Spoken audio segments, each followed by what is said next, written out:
तो last class में हम लोग स्नेल्स लॉ पढ़े थे। स्नेल्स लॉ में मैंने आपको पढ़ाया था कि भाई sine i by sine r is equal to क्या होता है, कांस्टेंट होता है, और sine i by sine r जो कांस्टेंट था उसको हमने क्या कहा था, refractive index of second medium with respect to first medium. याद होगा आपको, लास्ट क्लास में पढ़े थे, हमने कहा था sine i by sine r is equal to constant, और यही कांस्टेंट को हमने क्या लिख दिया था, sine i by sine r is equal to mu two one. और भी मैंने वो बहुत चीज बताया था कि इसको ऐसे लिखते हैं अलग अलग किताबों में, म्यू टू वन या म्यू टू वन, किसी भी तरीके से क्या करते हैं, इसको डिनोट किया जाता है, किसी भी तरीके से इसको डिनोट किया जाता है। डन। ये कोई भी तरीका आप यूज कर सकते हैं for denoting this, for denoting this. ये जो एक्सप्रेशन था इसी को हम लोग क्या कहते हैं, स्नेल्स लॉ कहते हैं। This is also called as Snell's law. तो ये हमने लास्ट क्लास में पढ़ा था, ये हमने लास्ट क्लास में पढ़ा था कि ये स्नेल्स लॉ है। अब आज की क्लास में हमको पता करना है कि ये जो टर्म यहां पर लिखा हुआ है म्यू, ये म्यू क्या है। तो मैंने आपसे बताया था ये म्यू ही क्या कहलाता है, ये कहलाता है relative refractive index, refractive relative refractive index, relative refractive index. तो आज हम लोग देखेंगे कि रिफ्रैक्टिव इंडेक्स क्या होता है और फिर उसको हम लोग आगे की ओर पढ़ेंगे। ठीक है, हेडिंग डालिए रिफ्रैक्टिव इंडेक्स, हेडिंग डालिए रिफ्रैक्टिव इंडेक्स। तो आज की क्लास का हमारा हेडिंग क्या है, रिफ्रैक्टिव इंडेक्स है कि रिफ्रैक्टिव इंडेक्स क्या होता है। अब देखिए what is refractive index. Refractive index, refractive index इसको हम लोग म्यू से डिनोट करते हैं। किससे डिनोट करते हैं, म्यू से। इसकी डेफिनेशन लिखिए, the amount of change in speed of light, the amount of change in speed of light, the amount of change in speed of light, कितना लाइट का स्पीड चेंज कर गया, the amount of change in speed of light in a medium depends upon, in a medium, in a medium depends upon, in a medium depends upon the property, depends upon the property of the medium, depends upon the property of a medium। वो property of the medium पे क्या करता है, depend करता है। This property of medium is known as refractive index। This property of medium is called refractive index, refractive index. तो refractive index क्या है, बहुत सरल सा डेफिनेशन है।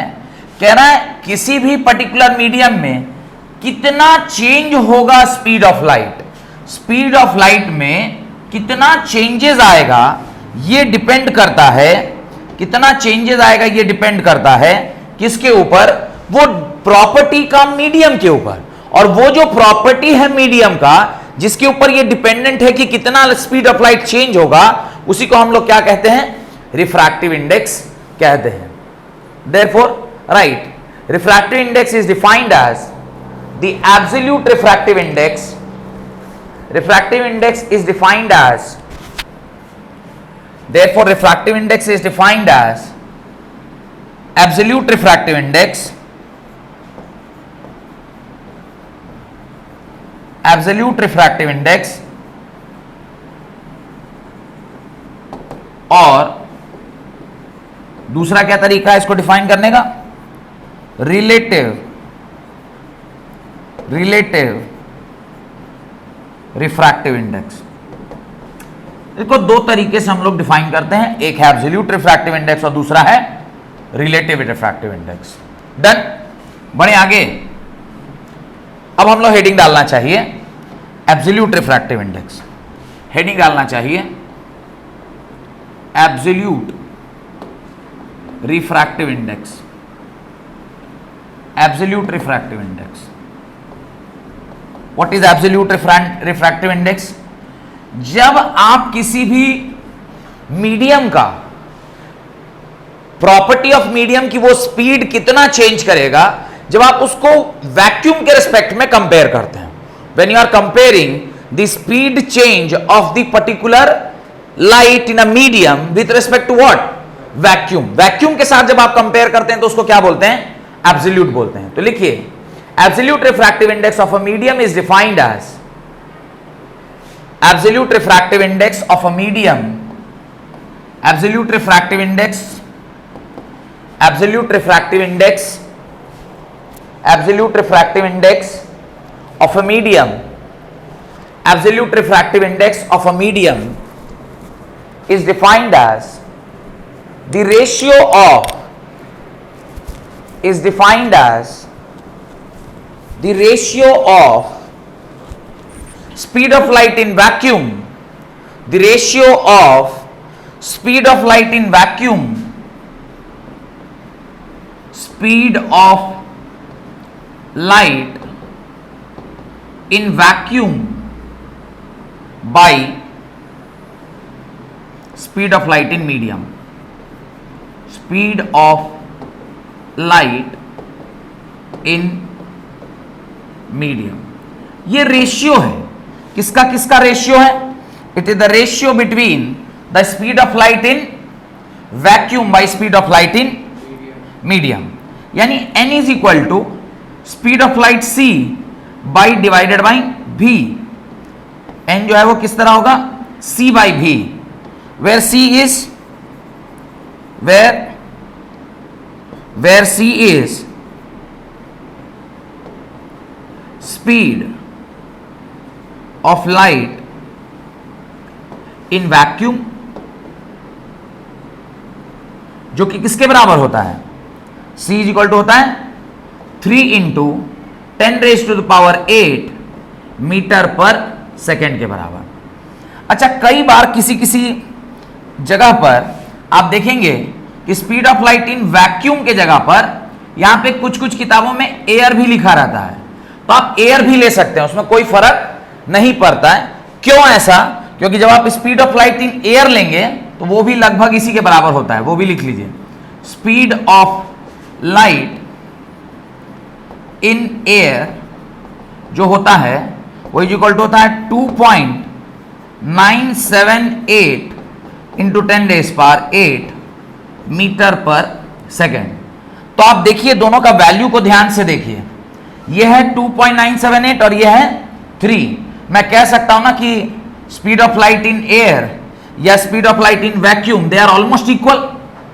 अरे 2.978 है और ये 3 है, कह सकते हैं ना कि लगभग दोनों क्या हैं?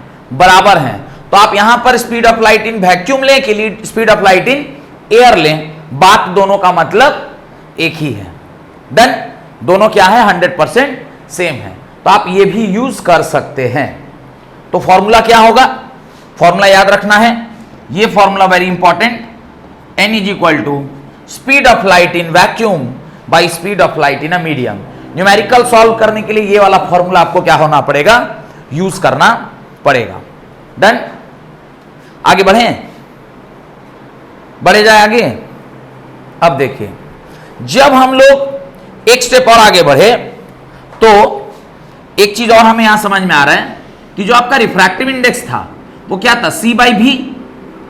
c मतलब स्पीड ऑफ लाइट मीटर पर second, v is also speed of light metre पर सेकेंड। दोनों आपस में क्या हो गया? कट गया। इसका यूनिट क्या होगा? इसके पास कोई यूनिट नहीं होगा, इट हैज नो यूनिट। तो एक बात आप वहां पे जरूर लिख लीजिएगा, refractive index has no unit. रिफ्रैक्टिव इंडेक्स has no unit as it is a ratio. क्यों नहीं है? क्योंकि ये क्या है? रेशियो, और रेशियो का कोई यूनिट नहीं होता है, रेशियो का कोई यूनिट नहीं होता है। ठीक है। प्लस एक और बहुत इंपॉर्टेंट चीज जो यहां से समझ में आनी चाहिए, पहला बात तो ये समझ में आना चाहिए, दूसरा जो बहुत इंपॉर्टेंट चीज है वो ये समझ में आना चाहिए कि जो speed of light in vacuum है, speed of light in vacuum है, that is c is always greater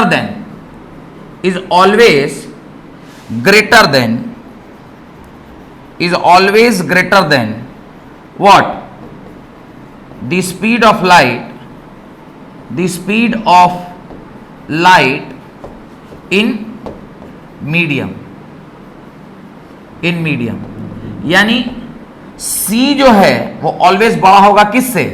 v से। c जो है वो ऑलवेज क्या होगा? बड़ा होगा v से।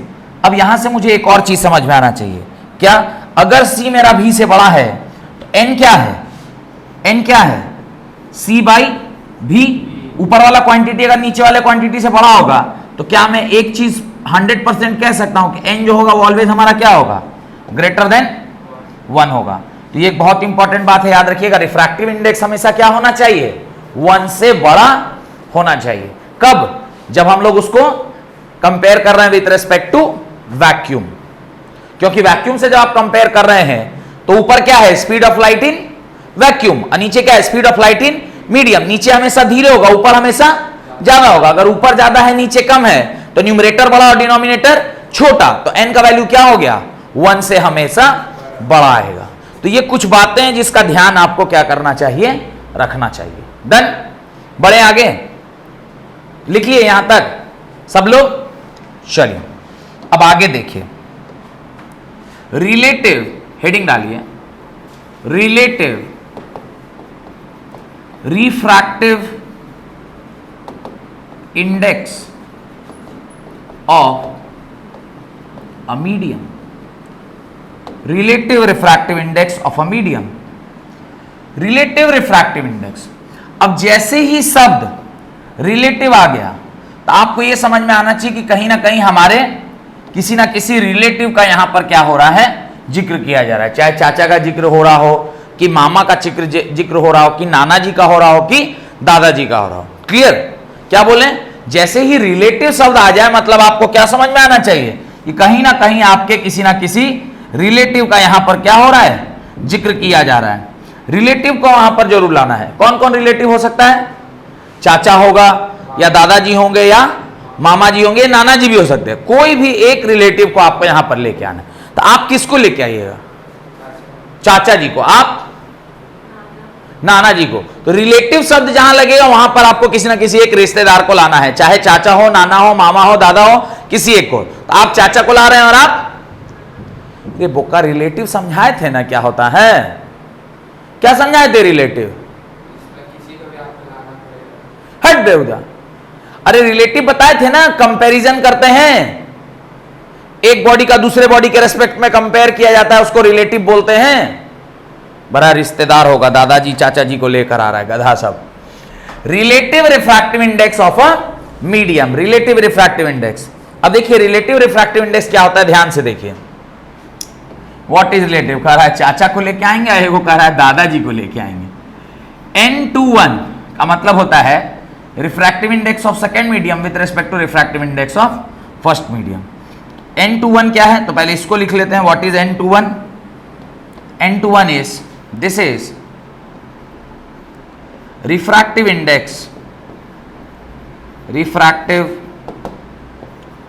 index of medium 2 with respect to medium 1. n2 is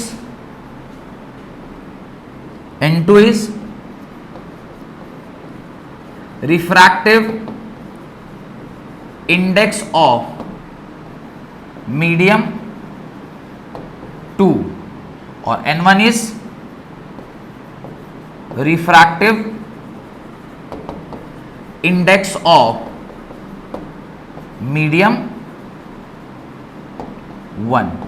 यहां तक कोई डाउट है तो पूछिए। तो ये फॉर्मूला है आपका, ये क्या है, ये फॉर्मूला है, इसको आपको क्या रखना है, ध्यान रखना है। N12 किसके N21 किसके बराबर होता है, refractive index of second medium with respect to refractive index of first medium. अब हम लोग क्या जानते हैं, N2 किसके बराबर होता है, हम लोग क्या जानते हैं, N2 किसके बराबर होता है, N2 बराबर होता है C/V2 लिख दूं अब, और N1 किसके बराबर होगा, C/V1 लिख दूं। बोलेगा ये कहां से आया, तो लास्ट पेज में लिखवाए थे ना कि किसी भी मीडियम का रिफ्रैक्टिव इंडेक्स हमेशा C/ क्या होता है, V होता है। तो अगर C/V होगा तो अगर मैं N2 लिख रहा हूं तो C/V2 लिखूंगा, और N1 लिख रहा हूं तो C/V1 लिखूंगा। इसको मान लो इक्वेशन नंबर 1, इसको मान लो इक्वेशन नंबर 2, और दोनों की वैल्यू को कहां पुट कर देंगे, यहां पुट कर देंगे। जब दोनों की वैल्यू को यहां पुट करेंगे तो क्या होगा, देखिए N21 will be written as C/V2 whole divided by C/V1। N21 इसको सॉल्व करो, C/V2 इंटू V1/C, क्या कट जाएगा, C से C कट गया, क्या आएगा, N21 is equal to V1/V2, यानी refractive index of second medium with respect to first medium is equal to velocity in first medium divided by velocity in second medium, velocity in second medium. इसको क्या कर लो, डब्बे में बंद कर लो, इसको डब्बे में बंद कर लो। ये एक्सप्रेशन बहुत इंपॉर्टेंट है। डन, ये बहुत इंपॉर्टेंट एक्सप्रेशन है जिसको आपको क्या रखना चाहिए, डब्बे में बंद कर लेना चाहिए। डन, ठीक है। तो यहां लिख दोगे where V1 is speed of light in medium 1, V1 is speed of light in medium 1 whole divided by speed of light in medium 2, speed of light in medium 1 divided by speed of light in medium 2। मैंने आपसे एक चीज बताया था, याद करिए, last class में जरूर बोला होगा कि जिस मीडियम में स्पीड ऑफ लाइट ज्यादा होता है उसको कौन सा मीडियम बोलते हैं, रेयरर मीडियम बोलते हैं ना जी। और जिस मीडियम में स्पीड ऑफ लाइट कम होता है उसको कौन सा मीडियम बोलते हैं, डेंसर मीडियम, लास्ट क्लास में बताए थे। चलिए अब यहां कहानी सुनिए, बड़ा इंपॉर्टेंट कहानी है, बहुत इंपॉर्टेंट कहानी, ध्यान से सुनिए। N21 इज इक्वल टू क्या आ गया, V1/V2। अगर मैं मानता हूं कि V1 इज ग्रेटर देन क्या बोल रहा हूं, V2 बोल रहा हूं। V1 अगर V2 से ज्यादा है तो speed of light in first medium क्या है, ज्यादा है, और speed of light in second medium क्या है, कम है। यानी अगर V1 is greater than V2 और speed of light first medium में ज्यादा है तो जहां पर V1 है उसको कौन सा मीडियम बोलेंगे, रेयरर मीडियम, और जहां से V2 जा रहा होगा उसको कौन सा मीडियम बोलेंगे, डेंसर मीडियम। यानी लाइट कहां से कहां मूव किया, लाइट कहां से मूव किया, रेयरर टू डेंसर। अब थोड़ा ध्यान से देखो, अगर V1 बड़ा है V2 से तो ये क्वांटिटी क्या होना चाहिए, ग्रेटर से 1। V1 अगर बड़ा है यानी ऊपर वाला क्वांटिटी बड़ा है और नीचे वाला क्वांटिटी छोटा है तो ये पूरा क्वांटिटी क्या होना चाहिए, ग्रेटर देन 1 होना चाहिए। ये बात समझ में आया। 7/3 कितना होता है, अरे ऊपर वाली क्वांटिटी बड़ी है ना, 7/5, तो इसको सॉल्व करोगे तो कितना आएगा, 1 पॉइंट समथिंग आएगा ना। और इसी का उल्टा मान लो कहीं पर तुमको लिखा हुआ है 7/10, तो इसको सॉल्व करोगे तो क्या आएगा, 0 पॉइंट। तो नीचे वाला बड़ा रहता है तो डेसिमल में आता है, और ऊपर वाला बड़ा रहता है तो 1 से ज्यादा आता है।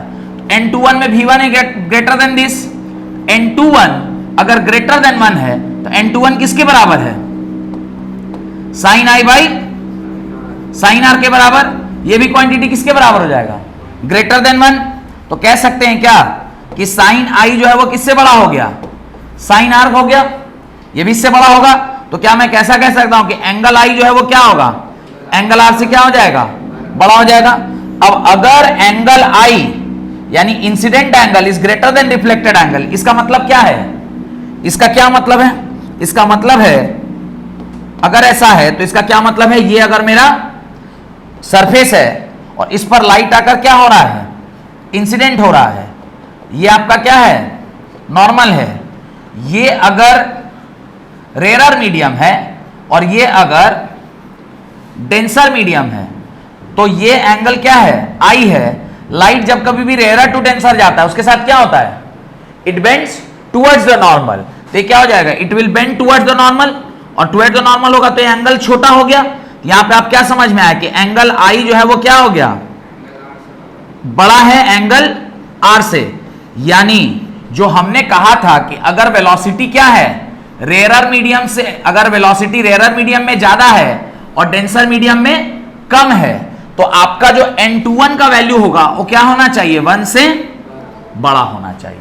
और ऐसा आप बिल्कुल प्रूफ करके भी देख लिए, ये प्रूफ हो गया ना पूरा, कि मैथमेटिकली भी प्रूफ हुआ और कॉन्सेप्चुअली भी प्रूफ हो गया। चलिए कहां तक लिखे हैं, ये पेज लिख लिए, किसके पीछे पेज में है, ये लिख चुके, ये लिख चुके। चलिए इसको लिखिए, जल्दी जल्दी लिखिए, तब इसके बाद वाले पेज को फिर इसका उल्टा केस भी पढ़ते हैं, जहां पर लाइट को कहां से कहां भेजेंगे, यहां पे भेजें रेयर टू डेंसर। अब कहां से कहां भेजेंगे, डेंसर टू रेयर। तो पहले रेयर टू डेंसर जल्दी से लिख लीजिए, तो फिर इसको अगले पेज, अगले स्लाइड में डेंसर टू रेयर भेज देते हैं। डेंसर टू रेयर भेजाएगा तो इसका उल्टा रिलेशनशिप आ जाएगा और वो फिर वापस से क्या हो जाएगा, जस्टिफाई हो जाएगा। तो जल्दी से लिख लीजिए, फिर जस्टिफाई करते हैं इसको। लिख लिए,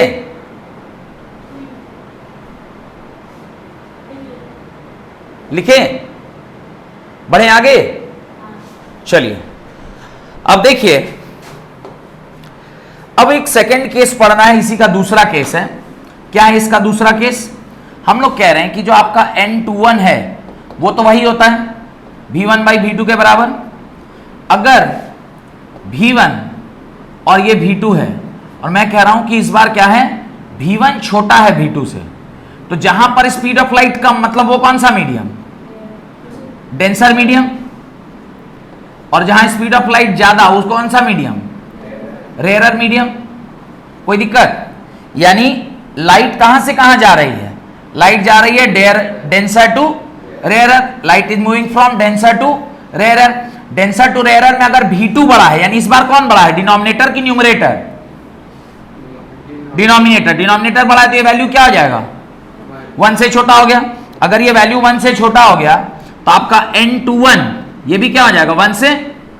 और अगर n21 छोटा है तो क्या मैं लिख सकता हूं, sine i by sine r, ये भी क्या हो गया, 1 से छोटा हो गया। यहां मैं अगली लाइन पर लिख सकता हूं sine i is smaller than sine r, और क्या मैं अगली लाइन में लिख सकता हूं कि एंगल आई क्या हो जाएगा, एंगल आर से छोटा हो जाएगा। एंगल आई एंगल आर से छोटा हो जाएगा, ये समझ में आया। ये किसमें कोई डाउट है तो पूछिए, क्लियर है भाई। अगर n21 जो है वो अगर 1 से छोटा है तो n21 1 से छोटा है, यानी n21 की जगह पे क्या लिख सकते हैं, sine i by sine r. ये भी 1 से छोटा हो गया, इसको क्रॉस मल्टीप्लाई कर दिए तो साइन आई भी छोटा हो गया किससे, साइन आर से। तो एंगल आई भी किससे छोटा हो गया, एंगल आर से। आप लोग कहां से कहां जा रहे हैं, डेंसर टू रेयर। चलिए एक बार डायग्राम देख लेते हैं, डेंसर टू रेयर में क्या होता है।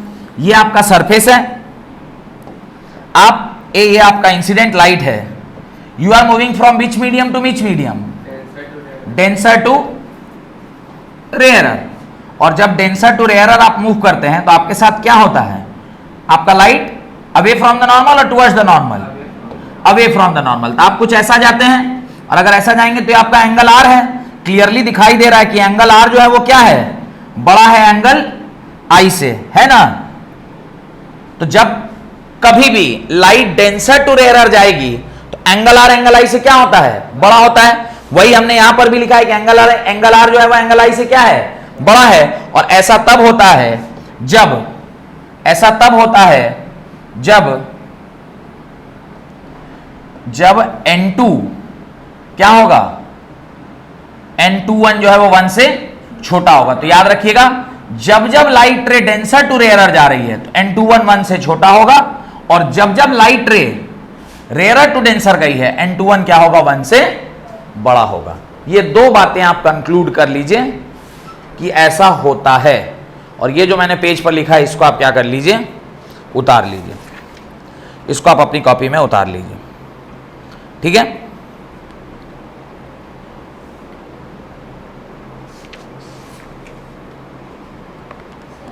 जी बोलिए।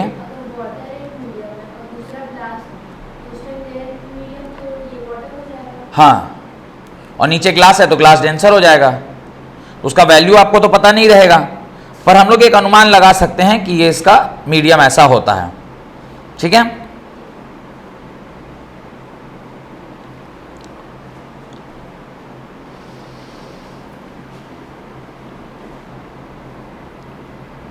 बढ़ा जाए आगे, हेडिंग डालिए principle of reversibility, principle of reversibility, principle of reversibility, principle of reversibility. What is principle of reversibility, उसको थोड़ा देखिए क्या कहता है प्रिंसिपल ऑफ रिवर्सिबिलिटी। पहले डायग्राम को देखिए ध्यान से, ये आपका सरफेस है, this is your surface, light is moving from a particular medium to a particular medium, to a particular medium. अगर मैं रे डायग्राम ऐसा बनाया हूं तो आप खुद ही समझ रहे होंगे कि मैं क्या कहना चाह रहा हूं। मैं कहना चाह रहा हूं कि लाइट किस मीडियम से किस मीडियम को गया है, डेंसर टू रेयरर गया है, ठीक है। इस मीडियम का रिफ्रैक्टिव इंडेक्स को मैं n1 मानता हूं और इस मीडियम का रिफ्रैक्टिव इंडेक्स को n2 मानता हूं। यह एक आइडियल कंडीशन है। तो जब कभी भी हम लोग refractive index of second medium with respect to first medium लिखते हैं तो क्या लिखते हैं, n2 बाई n1 लिखते हैं ना, ये ना लिखते हैं n2 बाई n1। अब मैं ये कह रहा हूं अगर सेम लाइट जिस रास्ते से आया है, अगर मैं उसी रास्ते से इसको क्या कर दूं, भेज दूं, अगर उसी रास्ते से मैं इसको क्या कर दूं, भेज दूं, संभव है। आप जिस रास्ते से आए हैं उसी रास्ते से आपको वापस भेजा जा सकता है। इसके लिए अगर सेम n21 लिखा जाए तो ये क्या होगा, देखिए अगर लाइट यहां से वहां गया है तो वो कौन सा मीडियम है, सेकेंड मीडियम, और ये कौन सा मीडियम है, याद रखिएगा सेकेंड मीडियम की परिभाषा क्या है, जहां लाइट जा रहा होता है, और फर्स्ट मीडियम की परिभाषा कहां है, जहां से लाइट जा रहा होता है। तो light is moving from which medium to which medium, n2 से n1 में जा रहा है, और ऊपर वाले केस में लाइट कहां से कहां आया था, n1 से n2 में आया था। ये बात क्लियर है। तो अगर मैं इस व्हाइट वाले रेस की बात करूं तो यहां पर सेकेंड मीडियम कौन सा है, ये वाला, और फर्स्ट मीडियम कौन सा है, ये वाला। तो इसका वैल्यू क्या लिखेंगे, n1 बाई n2 लिखेंगे, नहीं लिखेंगे, कोई दिक्कत। ऊपर वाले में जब आप लिख रहे हैं refractive index of second medium with respect to first medium, तो यहां पर refractive index of second medium कौन सा है, n2 है। ब्लू वाले के लिए जो एक कौन सा कलर है, पर्पल कलर है, तो पर्पल कलर के लिए सेकेंड मीडियम कौन था, ये था, और फर्स्ट मीडियम कौन था, ये था। किसके लिए, पर्पल वाले के लिए। लेकिन जब सेम रिफ्रैक्टिव इंडेक्स हम लोग जब यहां से जा रहे हैं उसके लिए लिख रहे हैं तो क्या लिखेंगे, n1 बाई n2। ये जो n1 बाई n2 है, ये जो n1 बाई n2 आप लिखे हैं, इसको मैं ऐसा भी तो लिख सकता हूं, n12 लिख सकता हूं कि नहीं लिख सकता, रिफ्रैक्टिव इंडेक्स इसके टर्म्स में, n1 n2 के टर्म्स में। अब थोड़ा ध्यान से देखिए, ये और ये आपस में एक दूसरे का रेसिप्रोकल है क्या, ये और ये आपस में एक दूसरे का रेसिप्रोकल है क्या, देखिए तो इसको क्या मैं ऐसा लिख सकता हूं, 1 अपॉन n2 बाई n1। ऊपर वाले को कहां ले गए, नीचे ले गए, और n2 बाई n1 किसके बराबर है, n21 के बराबर है। अरे इसको हम ऐसा लिख सकते हैं ना। अब ध्यान से देखिए, n12 is equal to 1 upon, इसके जगह पे मैं n21 लिख दूं तो वैल्यू आपस में क्या हो गया, उल्टा हो गया, नहीं हो गया, ये जो होता है इसी को कहते हैं principle of reversibility. Principle of reversibility कहता है कि जो n12 है उसका वैल्यू 1/n21 के बराबर होता है। इसका मतलब है अगर लाइट डेंसर टू रेयरर गई है तो जो रास्ता फॉलो करेगी, अगर सेम लाइट को आप रेयरर टू डेंसर जाइएगा तो सेम रास्ता फॉलो करेगा, अगर मीडियम क्या है दोनों जगह पर सेम है। क्लियर? ये जो फॉर्मूला इसी को क्या बोलते हैं? Principle of reversibility. बना लीजिए अपनी कॉपी में, principle of reversibility, principle of reversibility. Done? बोलिए, हो गया? हेडिंग डालिए, factor on which refractive index of a medium depends. Heading डालिए, factor affecting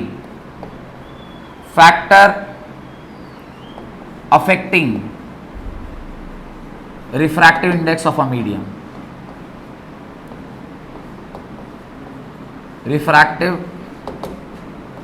index of a medium, factor affecting the refractive index of a medium। अब देखिए क्या क्या factor है जिनके ऊपर इसका रिफ्रैक्टिविटी क्या करता है, डिपेंड करता है। इसके अंदर पॉइंट नंबर 1 है, 3 ही पॉइंट है, लिख लीजिए। Nature of material of medium, nature of, पहला पॉइंट है nature of the material of the medium, nature of the material of the medium, nature of the material of the medium. क्या चीज से बना हुआ है? क्या चीज से बना हुआ है मतलब अगर ग्लास है तो उसका रिफ्रैक्टिव इंडेक्स अलग होगा, अगर वाटर है तो उसका रिफ्रैक्टिव इंडेक्स अलग होगा, अगर ऑयल है तो उसका रिफ्रैक्टिव इंडेक्स अलग होगा, एयर है तो उसका रिफ्रैक्टिव इंडेक्स अलग होगा। अलग अलग चीजों का रिफ्रैक्टिव इंडेक्स क्या होता है? अलग अलग होता है। सेकेंड है डेंसिटी ऑफ मीडियम, डेंसिटी या optical density, optical density of the medium, optical density of the medium, optical density of the medium. What is optical density? मैंने लास्ट क्लास में आपको बताया था। ऑप्टिकल डेंसिटी डिटरमाइन कि किस वाले मीडियम में आपका स्पीड ऑफ लाइट ज्यादा होता है और किस वाले मीडियम में स्पीड ऑफ लाइट कम होता है। And the last point is colour और वेवलेंथ ऑफ लाइट, कलर और वेवलेंथ ऑफ लाइट, अब ये बहुत इंपॉर्टेंट पॉइंट है। कलर या वेवलेंथ का क्या तात्पर्य है? स्पीड तो सबका सेम रहता है, कितना रहता है? 3 × 10⁸ मीटर पर सेकेंड, लेकिन इसका वेवलेंथ चेंज कर जाएगा। यानी वेवलेंथ अगर चेंज कर गया, वेवलेंथ चेंज करने का क्या मतलब है? वेवलेंथ चेंज करने का क्या मतलब है? लाइट का कलर चेंज कर गया। व्हाइट लाइट है, व्हाइट लाइट की जगह पे रेड लाइट आ जाए, रेड लाइट की जगह ब्लू आ जाए, वायलेट आ जाए, इंडिगो आ जाए, ग्रीन आ जाए, येलो आ जाए। वेवलेंथ अगर चेंज कर गया तो फिर इसका जो प्रॉपर्टी है वो भी क्या कर जाता है? चेंज कर जाता है। ठीक है, तो आप एक पॉइंट लिख लीजिए, ये तीनों पॉइंट लिख लिए। इसके नीचे आप लिखिए, when light travels from one medium to another, The light travels from one medium to another। जब कभी भी कोई लाइट ट्रैवल करता है from one medium to another medium, light, इसके ऊपर ना बहुत सारा असर्शन रीजन का क्वेश्चन पूछा जाता है कि लाइट जब एक मीडियम से दूसरे मीडियम में जाता है क्या क्या चीजें चेंज कर जाती हैं और क्या क्या चीजें सेम रहती हैं। तो स्पीड ऑफ लाइट चेंजेस, पहला लिखिए क्या चेंज करता है? स्पीड ऑफ लाइट बदलता है। और यही कारण है कि एक डिस्पर्सन ऑफ लाइट बोल के फेनोमेना होता है, स्पीड ऑफ लाइट चेंज कर जाता है और वेवलेंथ, और दूसरा लिखिए wavelength of light changes, wavelength of light, ये दोनों चीजें क्या कर जाती हैं? चेंज कर जाती हैं। वेयर एज जो फ्रीक्वेंसी होता है, जो क्या होता है, फ्रीक्वेंसी ऑफ लाइट है, वो क्या रहता है, कांस्टेंट रहता है। फ्रीक्वेंसी ऑफ लाइट क्या रहता है, कांस्टेंट रहता है, ये चेंज नहीं करता है। फ्रीक्वेंसी ऑफ लाइट चेंज नहीं करता। तो ये ध्यान रखिएगा, क्या क्या चीजें चेंज कर रही है, क्या क्या चीजें चेंज कर रही हैं, स्पीड ऑफ लाइट चेंज करता है और वेवलेंथ ऑफ लाइट चेंज करता है। ऑब्जेक्टिव क्वेश्चन में पूछता है कि जब लाइट एक मीडियम से दूसरे मीडियम जाती है तो क्या होता है, तो ऐसा ऐसा होता है। डन। अब आप रिफ्रैक्टिव इंडेक्स क्या पढ़े हुए हैं, पॉइंट नंबर 2, आप रिफ्रैक्टिव इंडेक्स क्या पढ़े हुए हैं, एन इज इक्वल टू क्या पढ़े हैं, सी बाई भी। अच्छा, lambda mu is equal to किसके बराबर, सी के बराबर। तो lambda M into mu is equal to V M के बराबर होगा। ये हम लोग कहां पढ़ते हैं, याद है ये वाला कहां पढ़े हुए हैं, नहीं याद है तो बोलिए, हम बता देंगे फट से। याद है कि नहीं याद है, नहीं याद है, चलिए कोई बात नहीं, इसको हम बता देते हैं। ये आपको याद करा देता हूं कि हम लोग ये कहां पढ़े थे, नहीं भी पढ़े हैं तो देख लीजिए, याद करिए। देखिए, डिस्टेंस इज इक्वल टू क्या होता है, स्पीड इनटू टाइम होता है ना। वेव के लिए डिस्टेंस क्या बोलते हैं, लैम्डा। स्पीड अगर वैक्यूम में है तो c लिखते हैं और टाइम को क्या लिखते हैं, t। लैम्डा टाइम को इस तरफ ले आएंगे तो ये c के बराबर होगा, नहीं होगा। तो अभी c इज इक्वल टू क्या लिख सकते हैं, lambda into 1 upon time period लिख सकते हैं। और आपको पता है 1 अपॉन टाइम पीरियड क्या होता है, 1 अपॉन टाइम पीरियड क्या होता है, 1 upon time period is frequency. 1 upon time period किसके बराबर, फ्रीक्वेंसी के बराबर। तो c इज इक्वल टू क्या लिख सकते हैं, lambda mu. c is equal to क्या लिख सकते हैं, लैम्डा म्यू लिख सकते हैं। समझ में आया, तो रिलेशन कहां से आया, समझ में आ गया। तो अगर ये वाला फॉर्मूला हम लोग को ध्यान है तो उस हिसाब से चले, लास्ट पेज पर चला जाए, तो उस हिसाब से आप lambda mu is equal to c और lambda M into mu can we m. अब इन दोनों का वैल्यू आप क्या कर दीजिए, यहां पे डाल दीजिए। तो डालेंगे तो क्या होगा, सी के जगह पे क्या लिख दीजिए, लैम्डा म्यू, और इसके जगह पे क्या लिख दीजिए, लैम्डा एम इंटू भी, sorry lambda M into mu. देखिए क्या कट जाएगा, म्यू से म्यू कट गया, कटा, क्या बच गया, N is equal to lambda by lambda M. और यहां से फॉर्मूला निकल के आता है, lambda in a particular medium is equal to lambda by N. और ये फॉर्मूला आपको क्या रखना चाहिए, ध्यान रखना चाहिए। ये फॉर्मूला आपको क्या रखना चाहिए, ध्यान रखना चाहिए कि लैम्डा एन जो होता है वो किसके बराबर होता है, लैम्डा एम जो होता है वो किसके बराबर होता है, वेवलेंथ बाई रिफ्रैक्टिव इंडेक्स के बराबर होता है। यहां से मुझे एक और चीज क्या समझ में आया, अगर wavelength of light decreases if it travels from air to another medium, तो एक लाइन इसके नीचे ऐड कर लीजिए, ये लिख लिए, ये डब्बा में डाल लिए, लिखिए वेवलेंथ ऑफ लाइट।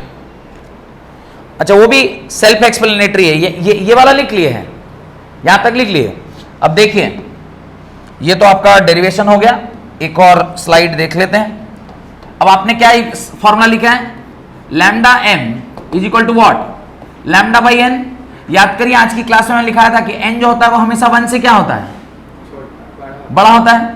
अगर ये क्वांटिटी 1 से बड़ी है तो डिनोमिनेटर आपका क्या हो गया, 1 से बड़ा हो गया। यानी ये अगर बड़ा है इसको क्या होना पड़ेगा, छोटा होना पड़ेगा। तो ये जितना बड़ा ये उतना छोटा, और यहीं से आपने क्या कंक्लूड करना है, जो मैंने बोला है, right. The wavelength of light decreases, लिख दीजिए, the wavelength of light decreases when light travels from